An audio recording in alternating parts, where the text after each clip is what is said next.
Now we go to our next guest. We go to the Skype machine. We welcome in to the MMA Hour. We welcome back, I should say. There he is, Jon Koppenhaver, and he's cut his hair. There he is, War Machine himself. Should I call you War? How do people say your first name? Do they call you War? What do they say? I mean, I go by Jon, man. Oh, okay. All right. Well, Jon. I mean, War Machine that's just for legal reasons. You know what I mean? Okay. So whatever. So your friends still call you Jon? Yeah, it's like half and half, man. But it doesn't matter. Whatever you want. I will call you Jon then. Welcome back. Welcome back to society. How does it feel to be back? You were released from jail recently. I saw you with the long hair. You didn't have a tan. You were just getting back to normal. What's it like being back? The first couple of days was tough, man. Super anxiety, super depressed, and just like sensory overload. It was like pretty much, it's hard, But now, it's been a week, and I feel a lot better. My head's straight now, and I'm back on my medication, and I'm just back, in the swing of things, and I'm training and stuff. So right now it feels good, man. I get to eat real food. I've gained 12 pounds back in a week, dude. Just eating real food, and I'm eating vegan, so it isn't like I'm eating junk food. So it's crazy, but I'm feeling a lot better. So you say you were depressed. Why would you be depressed when you got your freedom back? It's a hard thing to explain, but dude, jail is easy, man. I mean, you just sit there and rot. It's not hard, but the hardest part is getting out, man. I mean, you get out and everything's uncertain. You don't really have anything. And jail is kind of like insulates you like a bubble, and nothing's real. When you get out and you realize what really happened, and it's just overwhelming, man. And then not to mention, I've been battling with anxiety and depression for years. I take medication for it, so they wouldn't give me the medication inside. So I finally got back on it, out here, but it's hit me really hard, man. And it's hard to explain, but getting out's the hard part. So it's a fascinating story because we remember that you were in jail for a year ago, and you come back. People were talking about it. You were trying to clean up your life and get back on track, and then you have this big fight against Roger Huerta. You beat Roger Huerta, probably the most high-profile win of your career. And then a couple months later, you have to go back to jail for something that happened prior in 2007. How do you digest that? Because you think that you're doing well, you're out for 6 months, and then you have to go back and start all over again. It was devastating, man. I mean, I just did the year. I got out. I was, out for 7 months. I was doing very well. I beat Huerta. I had the Bellator tournament coming up. My probation officer, I had no problems with him. I was, just living my life, man. And it was devastating, man. I only signed that deal to admit my guilt and for the Vegas case because it was a very old case and it's been dragging on, and I wanted to get it over with. The district attorney said, all right, man, we'll just sign for a deal, pay the restitution, and do probation. No jail time. I was like, all right, man, let's do it. Who cares, I signed it, and I went in front of the judge, and she's looked at me, and she hated me, man. She was like, look at you. Look like you're going to pop. I think you're on steroids. And it started, going after me. And she goes, you know what?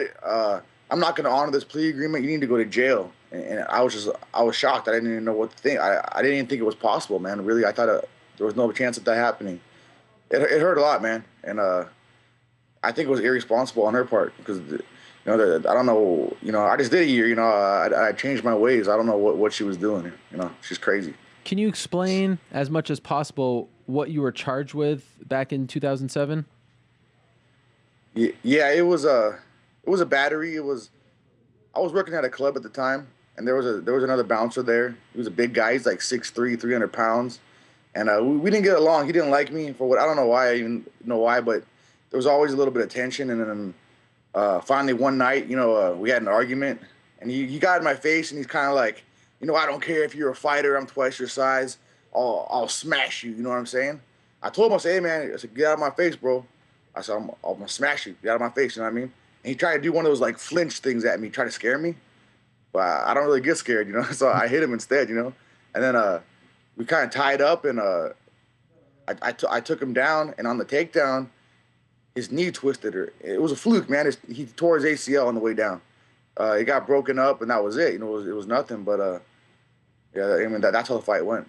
And so how does this come out in 2011? You serve your time. Why does this come out now to where you finally have to serve the time?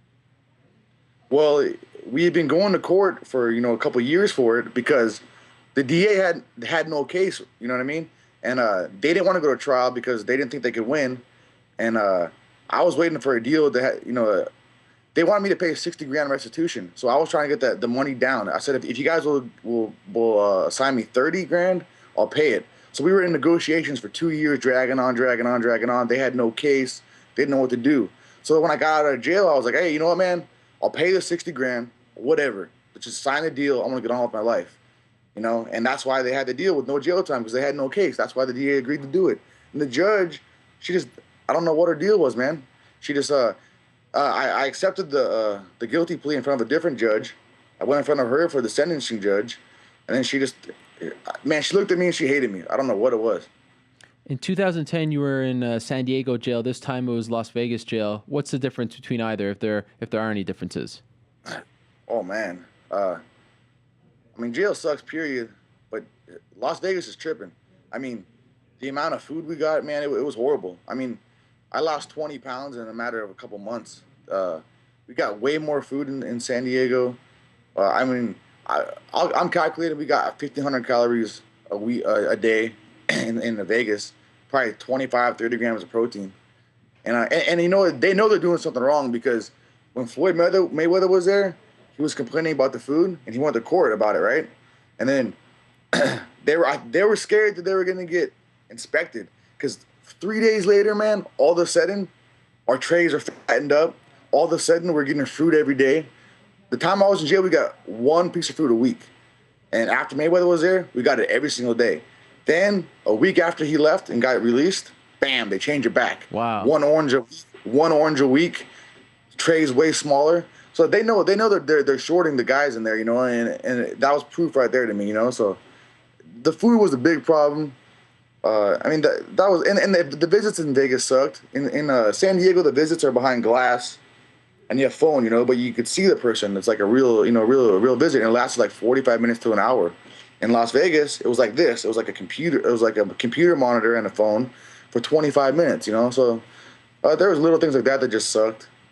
Did you interact with Floyd when he was in jail? No, I didn't. He was in a different module. They kept us in a different module. Okay. But I had Flavor Flav as my neighbor for a day. I heard that. What was that like? He was only there for a day, but it was funny because I seen this dude get a visit, and I was like, man, that guy looks like Flavor Flav, man. But I was kind of just clowning, And then it turned out he was him, and I was like, Flavor Flav. He was like, yo, doing his little thing, and he was being goofy for everybody. But he was there for a day, and he left. Why was he only there for a day? Well, he had just got arrested, so he posted bail, Oh, okay. So he'll be back though. I read in the paper that he got a domestic violence charge on his fiance, and then supposedly he chased her son up the stairs with a knife or some crazy stuff. Now, were you in solitary confinement? Yeah, I was. Why? Well, see, when I was in San Diego, the first 6 months I was in general population. And then after 6 months, one of the sergeants or lieutenants recognized that I was who I was. And he's like, why is that guy in general population? He should be in the hole. So they changed me to the hole the last 6 months. So when I came this time, I actually preferred the hole because I didn't have to have no stinky cellmate. And I knew if I'm in the hole, there's no chance of any kind of problem happening. I don't want any problems, you know what I mean? So when I got to jail, I said, I want to be in the hole. And it turned out I didn't have a choice. Like Mayweather was in the hole, then automatically. So I had to be there, but I actually wanted to be there just because the judge hated me. She told me at court, if you get in one fight, if you do anything wrong in jail, you're gonna go to prison. So, I don't know if some idiot's gonna try and attack me, or I don't know what's gonna happen. I want to guarantee that I do my time and get out, no problems. You know what I mean? How big is this living space that you call the hole? It's small, man. It's like. I think it's 6 by 11, so wow. 6 feet by 11. And what's in there?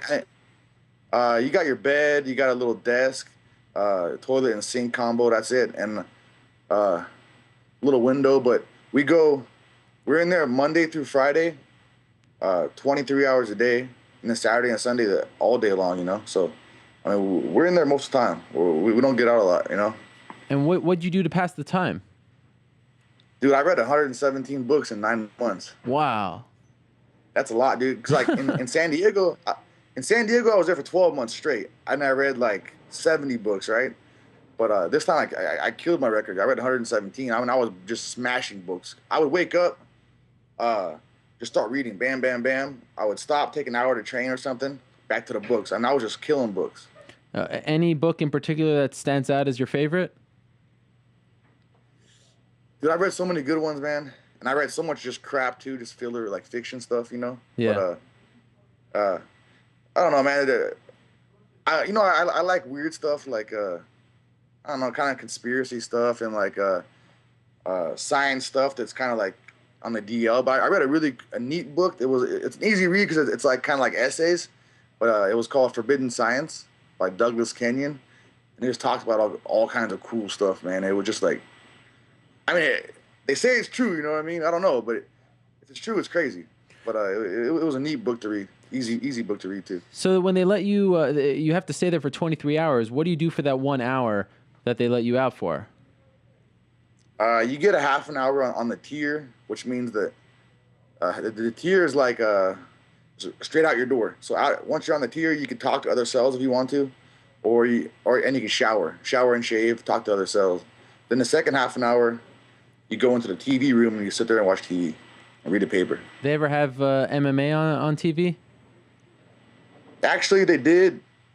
Like 2 or 3 nights they put it on. It was the time when who fought? Nate Diaz fought Jim Miller. On Fox. That card. Yeah, what's that like for you to see the UFC and you're in jail? You know, you know these guys, maybe you fought some of these guys. What's that like for you? It's depressing, dude, because I mean, I should be fighting, you know, and I knew I was missing the Bellator tournament, you know, I'm missing the opportunity to make money and to further my career. So it's just like, you know, you're locked in there and you feel worthless. You know, you see these guys out there fighting and you're like, man, that should be me out there, man. It made me depressed actually to see it, really. How long does it take for you to get over the fact that you can't believe you're back in jail and then start, you know, looking towards the future? Like, what was that time period? Because I can imagine for a while you're incredibly bummed out that you're back in there, right? Yeah, definitely, you know, and I had a lot of bad things happening when I was in jail. Like, my wife got deported back to Hungary when I was in there. I couldn't say bye. My grandma died. My grandma lived like 10 minutes away. I couldn't even say bye. So I had a lot of things, just crappy things going on, and it was depressing, man. And you know what though? I never came to terms with the fact that I was back in jail. I mean, that's hard to believe maybe, but it's like it doesn't feel real in there, man. And, like, you don't even realize how much time really passed until you get out and you realize, man, I was really in there for a year and all these things really did happen. My grandma's really dead. You know, I'm really alone again. Like, I don't know. You don't. It's a trip, man. It's a really like a time warp.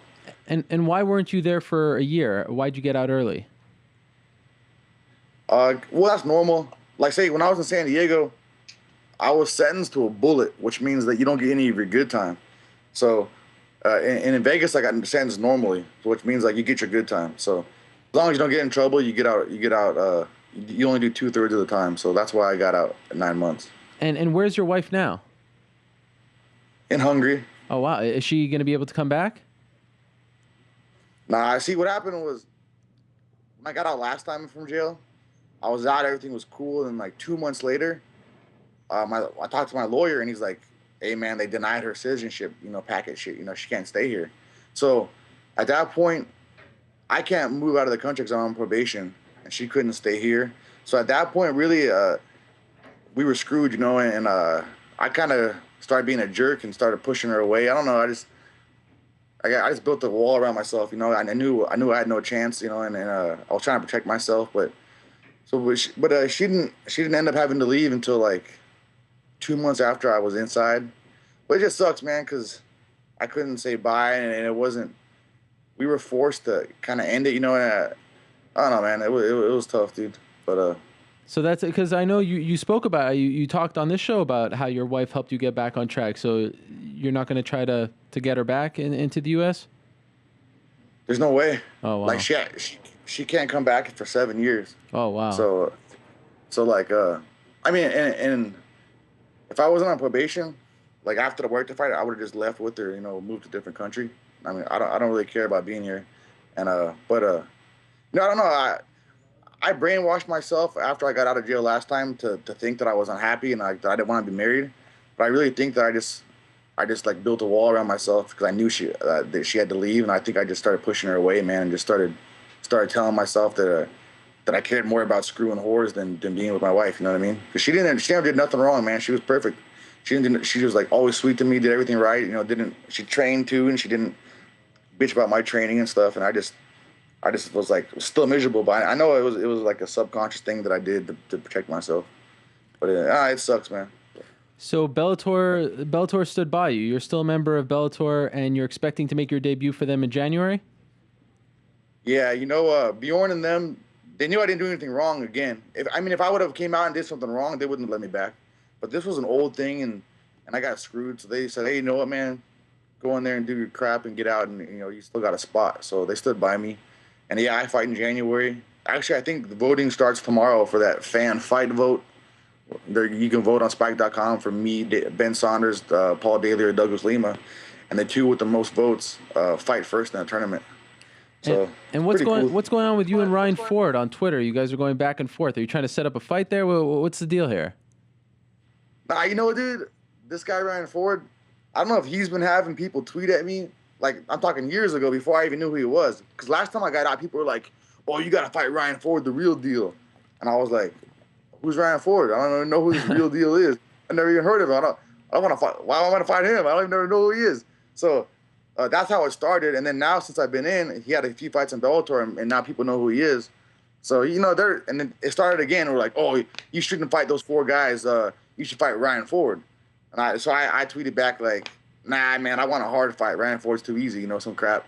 And then he started tweeting me, telling me I was a punk and blah blah blah. He has real street cred. He's a real gangster or whatever, man. I'm not a gangster, dude. I don't know what he's doing, dude. He's tripping.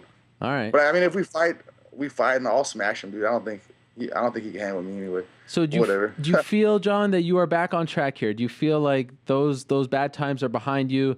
No more jail, that only positives ahead? Do you truly feel like good things are happening to you now? I mean, I felt that way last time. I mean, I was committed to laying low and just training and doing the right thing, and I was doing it, so, and I feel the same way. But now there's nothing that can come back and haunt me, these two things that happened, they're gone, they're done. So now, I mean, there's no way they can screw me now. I mean, I got my probation. I abide by the terms, whatever they tell me to do, and they can't screw me. So I'm cool, man. I definitely think I'm not going to go back. There's no way I'm doing nothing new. So I'm cool, man. I'm just going to train and get back in shape and lay low and just do my thing, man. And we're 2 months away from January. Is that enough time for you to get back to the form that you were once in? I don't know, dude. We'll find out, I guess. Yeah, I mean, like, if I was in a normal situation where you're training already, just somewhat training, 2 months is a perfect camp. But coming from where I was coming from, it's a little short. And, I don't get to warm up fight, no tune-up fight. I'm going all of a sudden straight to fighting some a great fighter, so.